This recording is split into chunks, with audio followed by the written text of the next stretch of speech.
When it comes to favorite movies or best movies of all time, the one that always feels out of place in lists is Back to the Future. I mean mine too, since it currently sits at spot number 3.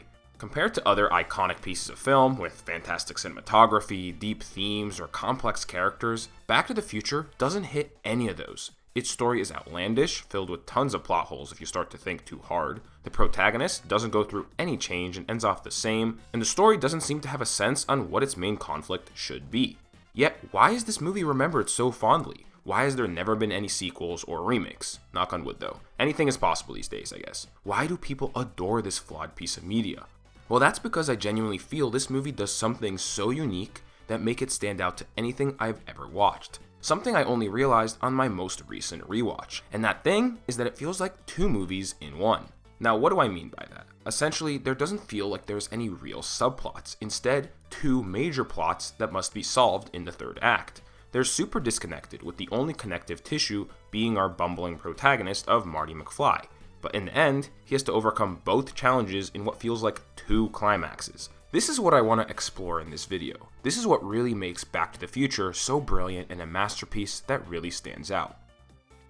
So when we think of most any movie, there is usually one overarching plot that has to get resolved with tons of mini subplots sprinkled throughout. I mean, literally think of any movie as an example. In Star Wars, the rebels gotta take out the Death Star, but there are tons of subplots with personal rivalries and character arcs. In Pirates of the Caribbean, the heroes gotta get back Elizabeth and take down the pirates. But the amount of characters with various motivations adds to subplots. Avengers or any other superhero movie, same thing. Gotta defeat the bad guy, but there are romantic interests, character changes, you name it. But now, let's take a look at Back to the Future. The inciting incident has Marty accidentally travel back in time, so of course the main conflict becomes, how do we go back to the future? See what I did there? The thing is, they practically solve the issue of how Marty travels back immediately. See, Marty initially can't travel because the machine runs on plutonium, that he doesn't have. But after learning that a bolt of lightning is the only thing that can produce that level of energy, him and Doc think of the idea to use Marty's future knowledge of when a specific lightning bolt will hit the town, so they can then harness it and of course, we're sending you back to the future! What is he staring at? However, if the rest of the movie is having him do stupid hijinks in the past, it'd low-key be pretty boring and pointless while we wait for that lightning to hit. So the writers think of the brilliant idea of having Marty's existence be put in jeopardy. Earlier in the movie, Marty did an oopsie while looking for Doc Brown to help him go back to the future! Okay, I gotta stop doing that. But yeah, Marty interfered with his parents' first meeting, which was explained to us at the start.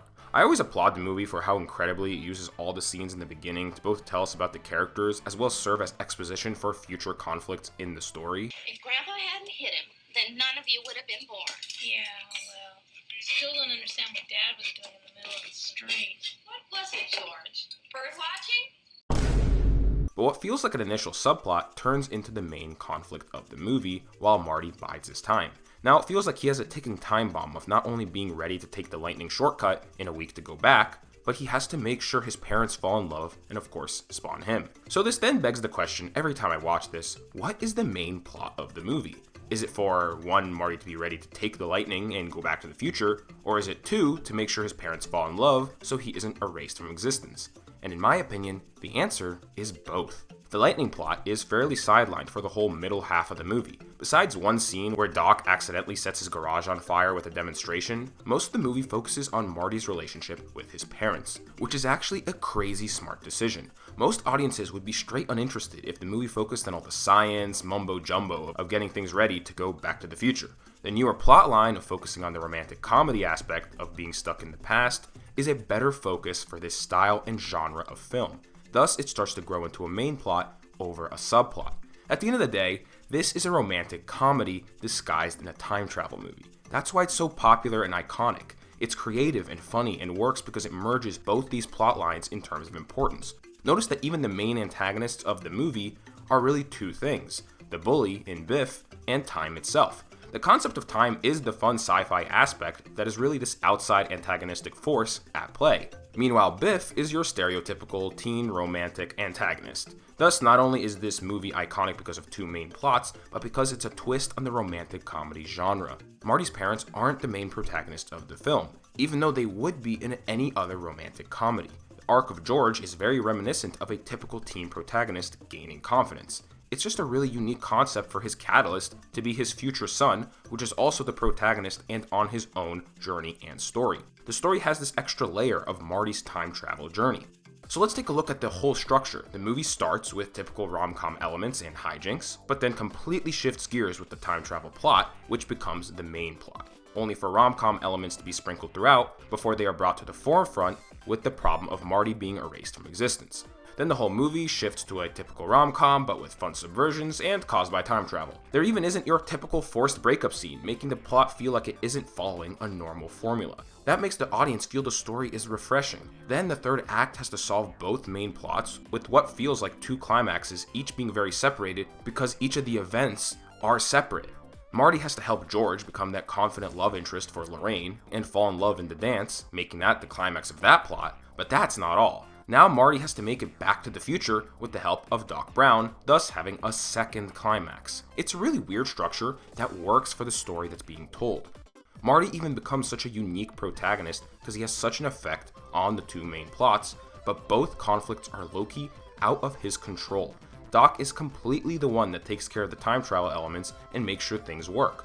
Meanwhile, George is in charge of Marty's fate. Marty being erased from existence because of the time travel interference adds tremendous weight and stakes to the story.